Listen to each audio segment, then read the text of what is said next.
What's up, everybody? Hey, how's it going? My name is Reid. Of course, you know that by now. If you're new to Sickening Drag Performances, we are a LGBT plus QIA, whatever you are, we accept you here. We are a videography, web design, photography service that is all inclusive to our whole community of queer and LGBT artists, specifically drag queens, all that stuff. Please go follow us on all of our social media platforms at YouTube, Facebook, TikTok, all the whole nine. We do not have a Twitter, so if you see a Twitter that says Sickening Drag, it's not us. But basically, go follow us. Everything is Sickening Drag Performances except for TikTok and Byte app. You can find us on those two at Sickening Drag Queens. Now, of course, if you want to go find me, follow me on Sickening Drag Performances, or me personally on my personal stuff. Everything for me on my social media is at Electric Reid. So Instagram, Facebook, Venmo, Snapchat, whatever it is. Feel free to add me on those as well. Today we are joined by a very special viral guest by the name of BIJOU Bentley. They are a wonderful entertainer that has been really just, going in as far as the whole drag thing is concerned. And, we are just, hanging in there. We're going to do a really fun interview right now, and it's going to be so sickening. So, let's just hold on one moment while we get a hold of her, and then we will be off. All right? I'm just texting her, and I'll be like, come join, come have fun.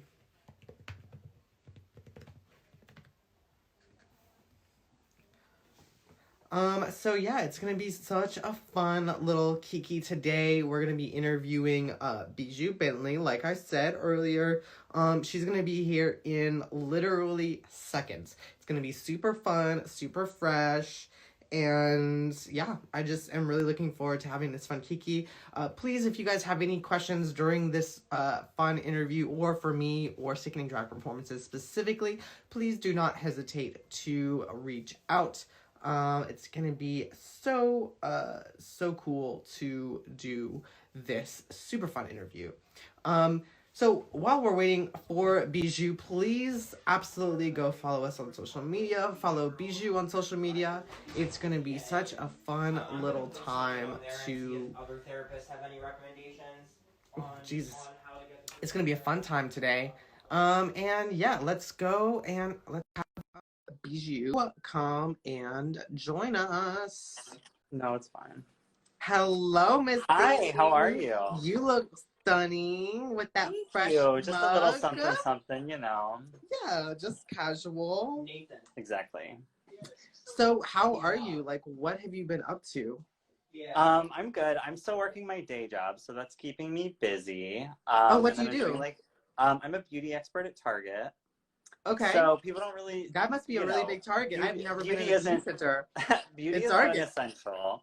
I mean, it depends who you ask. Yeah. But, it is frustrating seeing people coming in that are like shopping for like eyelashes and lipstick.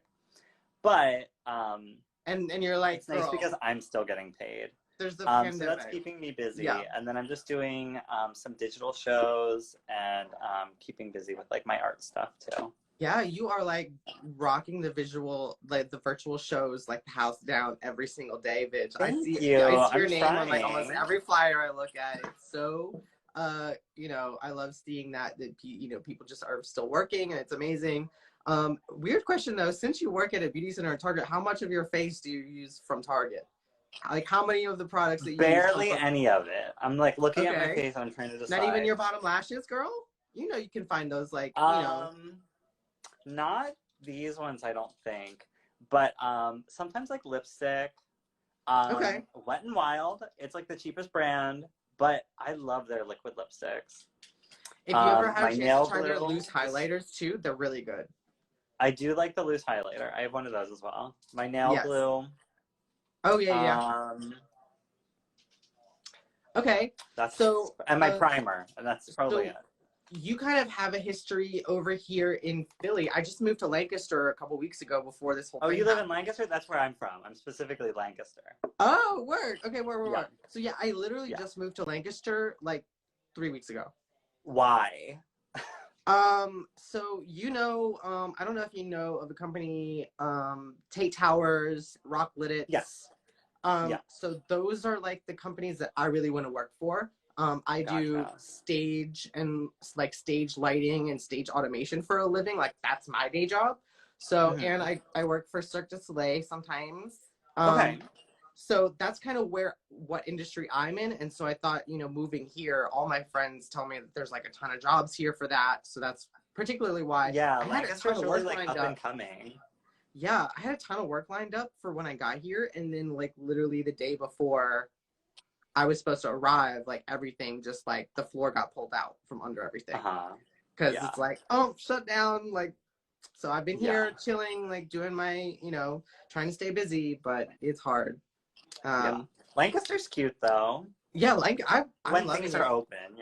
It reminds me a lot of my old hometown, Rock Hill, South Carolina. It's like everything's under construction, yet it's still like cute and like it has everything. Yeah, for sure.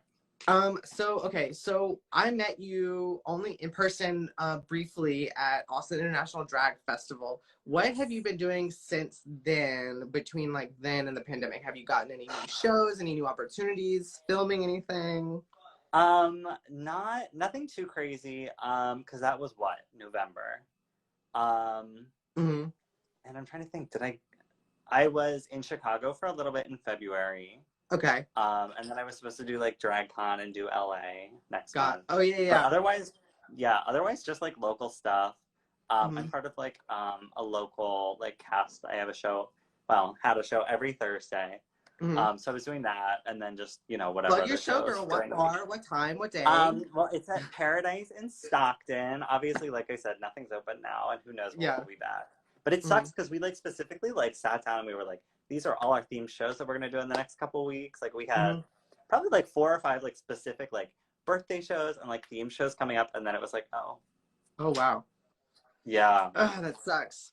Okay, yeah. so with all of these new entertainers going online, like how do you like now more than ever? There's like not necessarily that everyone and their mom is doing like a live, even though it seems like that, but like a lot more entertainers are taking drag to like a live or like social media platform in exchange for that human interaction. So like, do you think that's gonna affect how drag is in a long run in any sort of way? I was just talking to somebody about this yesterday. I think it's going to definitely have like an impact on it because while there's so much in digital drag that you're missing out on that you don't get because you're not like in the club or like interacting with these people in person, there's also like so many things about a digital show that you can't do in person. Right. So it's like the reach and being able to get like so many people from like around the world in like one spot. Bars and only then have not only a that, but it's also like an accessibility thing too. Like there's you're opening it up to a younger like demographic, people and you're that opening aren't up 18. to people that aren't old enough to get into the club, people that aren't like physically able to be in the club, like whether that be like disabilities or whatever. And like I know a lot of people that are like, the club is just like not the setting for them, and it's like they get to enjoy it in a different way. But I think it'll change things because I'm excited to go back to the club for sure. But I do also enjoy like the influx aspect of like new drag queens and these drag queens who like, are just really just want to get back in front of people. Yeah, for sure. It's like it's one thing to just see like 1,000 comments being like, yes, work, and it's like another thing to hear them say it, Yes, exactly. Okay, yeah.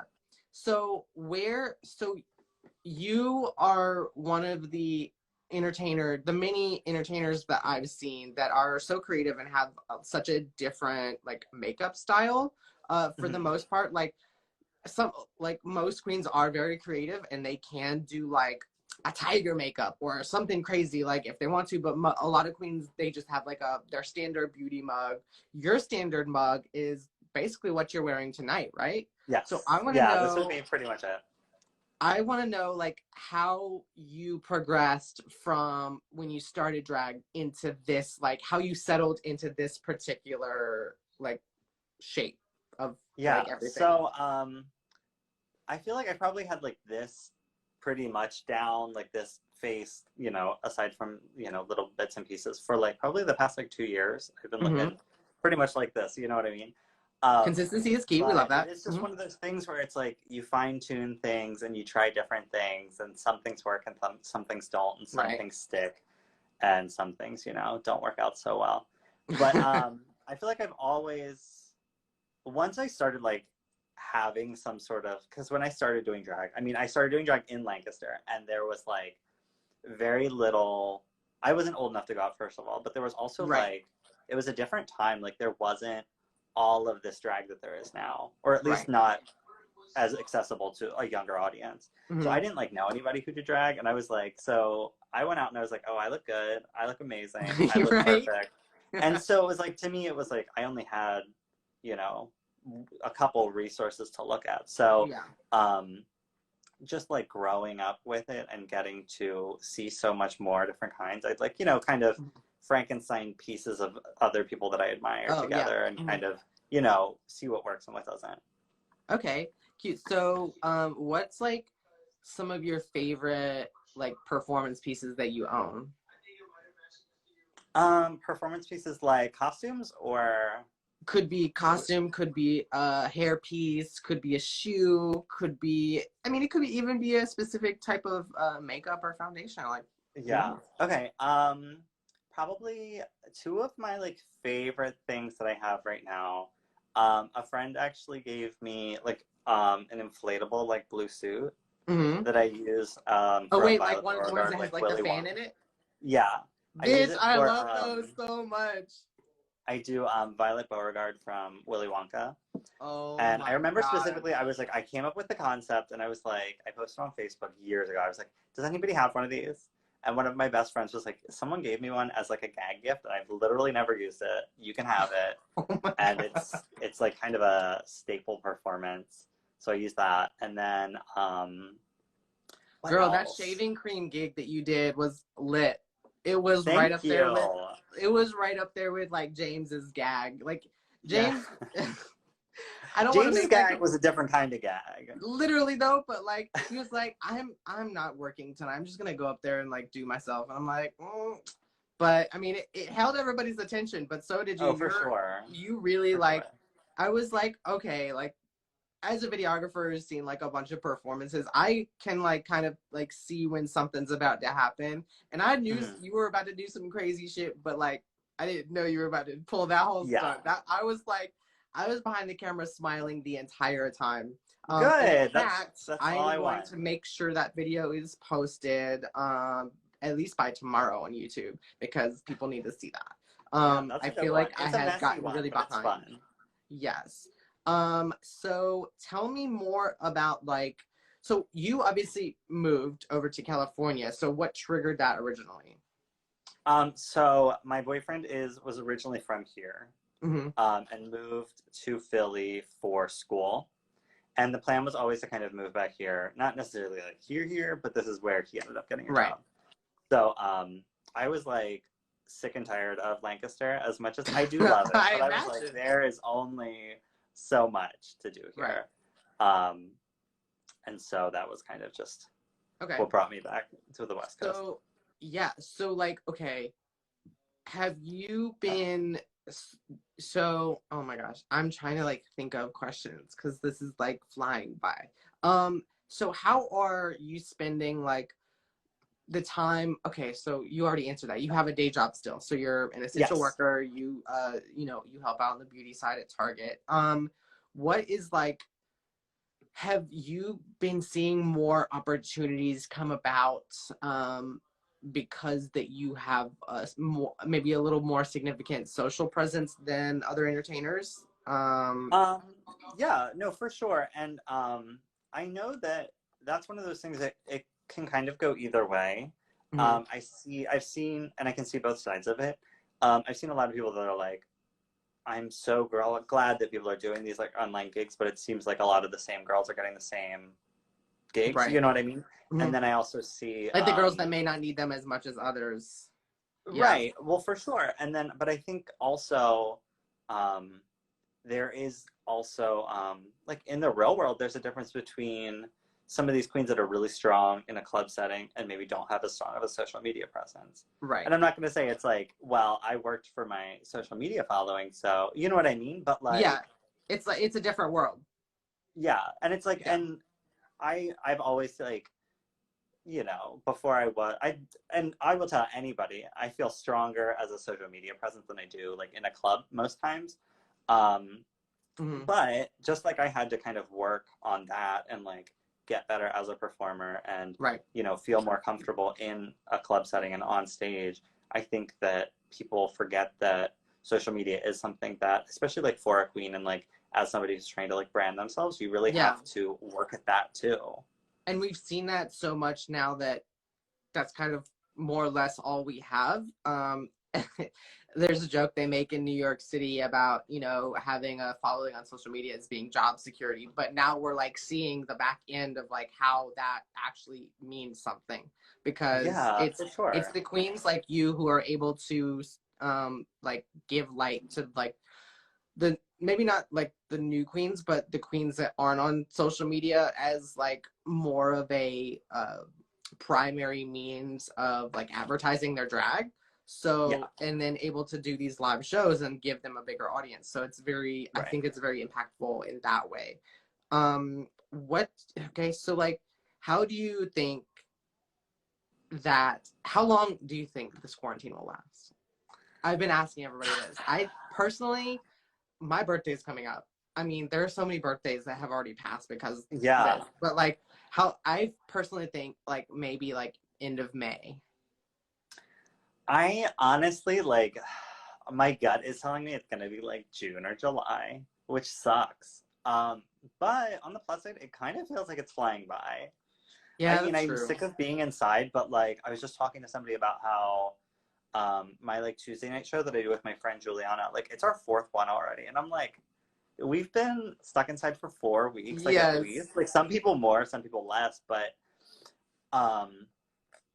I do think it is one of those things where maybe like quarantine and like certain aspects of it will be lifted, but I do think that it is a very real problem that as soon as everybody goes back out, all it takes is 1 or 2 people still being sick or like whatever, and the problem to be like is right back to where it was. You know what I mean? So I would rather it be like a little bit longer to be safe, as much as I can't wait to get back out.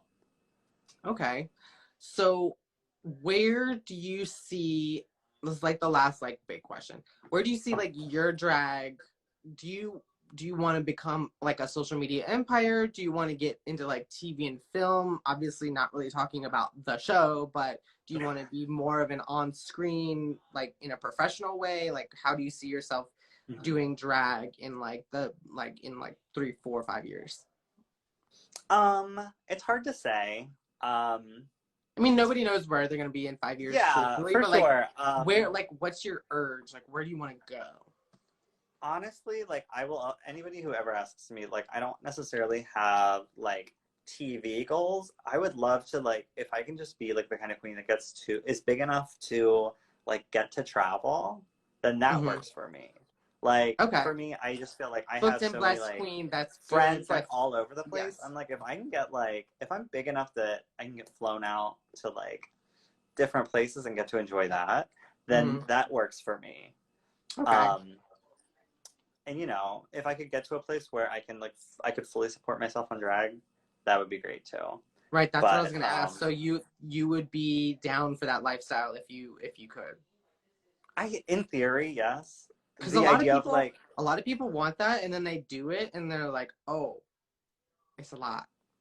So, well, and I think people do underestimate that. Like, I think, okay, like so many people were like, "Ooh, yeah, like Drag Race and stuff," and then you like, like there's only so many nights in a row you can spend in a hotel bed. You Exactly, and it is different because it's like, okay, you're in different places, and you can maybe do the same thing every night. In a different town, but still, like, that takes a lot of the fun out of it, I think, too. Like, I don't want to go to the same face and wear the same outfit and do the same number everywhere, you know? So okay, so if you wanted to like do you have like a mantra or slogan you want everybody to know about you, or something that you want to tell the world? Because even though the people watching this aren't going to know it, we are going to be saving and posting these interviews to our Sickening Spotlight playlist on YouTube as well. So your opinions will live on. So if you want to tell the children anything, now is a excellent time. I guess my biggest thing is I always just say, like, don't take yourself too seriously with drag. Don't take drag queens too seriously. And I think that that's something that, like, you know, take that with like a grain of salt, because some things that we're talking about and dealing with, and the just like, you know, some of that stuff is important, yes, but I think at least for yourself, like, don't take yourself too seriously. I think there's so many people that, you know, like, can't, and I'm not to, you know, not to say you can't take a joke, but like, you have to be able to laugh at yourself. Right. Yeah. Because, okay, like, so you know. Yeah. So plug your next couple of shows. Where can the children find you on IG Live in the next couple of days? Okay, so tonight, every Tuesday, my friend Juliana and I, we were hosting together, but now we're socially distancing. We do a show at 11:30 Pacific time, 11:30 Eastern time, 8:30 Pacific time. And that's usually like a cast of 9 to 10 performers from all over the place. Okay. So that's really fun, and it's just Instagram Live, so it's cute. I do have, I think, only one other show right now that's lined up. It's a Twitch show. It's called A+. It is the actual show is based out of New York, run by Emmy Great. Okay. I got a chance to do it probably 2 years ago in person, obviously. But it's really cool. It's like an all the performers are Asian, or at least like part Asian. And so that's really cool. And that is on the 25th, I think. 25th or 26th, whatever that Saturday is. Whatever day that is, like, it's there. Yeah. Yeah. So I'm working on putting that video together right now. So yes. So what other social media can they find you on? Are you on Twitter, Facebook? Where can the kids find you? Yes, I'm here. I am on Twitter. All my handles are different, which is so unprofessional. But my Twitter is Benny Bijou, because, you know, it's like equal parts boy and equal parts drag. I'm on YouTube. You can just find me searching Bijou Bentley. I don't do a lot of like YouTube-y videos, but I do try to keep all my performances there, if not for anybody else, just for me to keep as reference. Right. Okay. I'm on Facebook. I don't really use it that much. Okay. Good to know for me. Yeah. I guess that's it. I do have a website where I have all my like shirts and merch, which are super cute. Okay. And that's just bijoubentley.threadless.com. And yeah, I think that's pretty much everything. I would love to collab on a website with you, because I think we could do something super sickening for you. So for sure, we definitely have to see where we can take that, especially since we both have a bunch of time. So I'm definitely down for that. And you know what? Thank you so much for number one, getting in drag early, just to sit down with me and have a chat. But, you know, getting to Kiki. And yeah, do you have any questions for me? I feel like this is the first time that I have never put my face in front of the Sickening Drag audience ever. And so these interviews are the first time people that have never known like who ran it, like, to see like who actually does it. So this is a little bit, it's not like stressful, but I never intended on having my face be part of the platform, if that makes sense. Right. So that's kind of new for me. But yeah, do you have anything you want to add or ask? Not really. Do you have any specific upcoming plans for this page, or like other upcoming interviews that you want to plug? So, yeah. So, Instagram was kind of an afterthought when I was actually making this platform. I started on YouTube 5 years ago at Sickening Drag Performances, and to this day, there's like 1,400 individual drag performances on my YouTube channel. All filmed by me, all edited by me, but I made the Instagram maybe like 2 years ago. So, and it was because I was like not getting the traffic that I really wanted. that kind of stuff. But recently, something that I've started is a service I call Sickening Sites.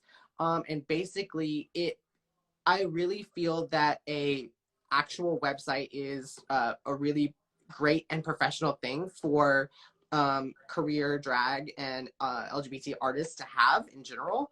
And I feel like there's a stigma that like they take a lot of time, they're really expensive if you want to pay someone to do it for you, or like they're just like too complicated to navigate. So my whole thing with Sickening Sites is I wanted to make it totally hands off for the artist and while simultaneously being the easiest and best experience possible. So my whole sales pitch is get your website in 72 hours for as low as $30, which is less than your last Uber Eats order. So that's my whole sales pitch, and it's basically a hands-on approach. You fill out the info on a form, and then 72 hours later, you have a website. Simple as that. Wow, and I have looked at some of them. They do look very nice. Yeah, so we definitely want to get you up in the gig with one of our Sickening Sites. But no, thank you so much. I know you have a lot of prepping to do for your gigs. Oh, it's and okay. I would love to do this. Finish getting dressed. Just, I just have to like put some lip gloss on. No big deal. Yeah. Yeah, But yeah, well, thank you so much for having me. This was fun. I would love to do it again, maybe in a month or two if things are still not looking up. But in general, like, let's collab more, girl. Like, let's do some tutorials, something like that. All right. Well, thank you so much. And I'm going to talk to you soon. All right. Bye. Thank you for having me. Bye. Thank you so much, guys, for tuning in to this week's Sickening Spotlight. This is Tuesday. So remember, we do this 3 times a week. Sickening Spotlight is 3 times a week here on Instagram Live at Sickening Drag Performances. My name is Reid. You can catch me on every single social media platform at Electric Reid. You can find us here on Sickening Drag Performances here, YouTube, as well as Facebook at Sickening Drag Performances. You can find us on Byte and TikTok at Sickening Drag Queens. We are 16,000 strong in the TikTok family and almost at 10K here on Instagram. Please help us meet that goal.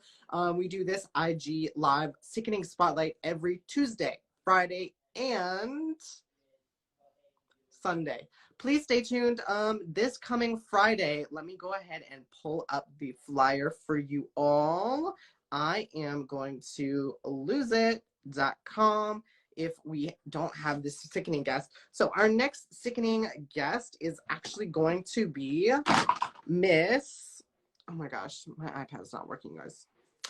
Our next guest is going to be Miss Phaedra Faded, you guys. So be sure to tune in IG Live Friday, April 17th at 7 p.m. Eastern Standard Time, 4 p.m. Pacific Standard Time for Miss Phaedra Faded. She is going to be so sickening, obviously. And I would love to have you guys all join into that live.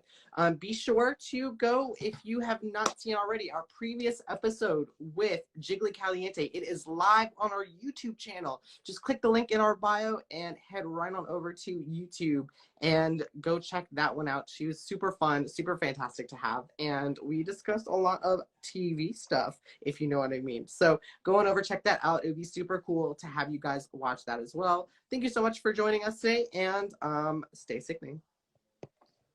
Oh, this isn't working.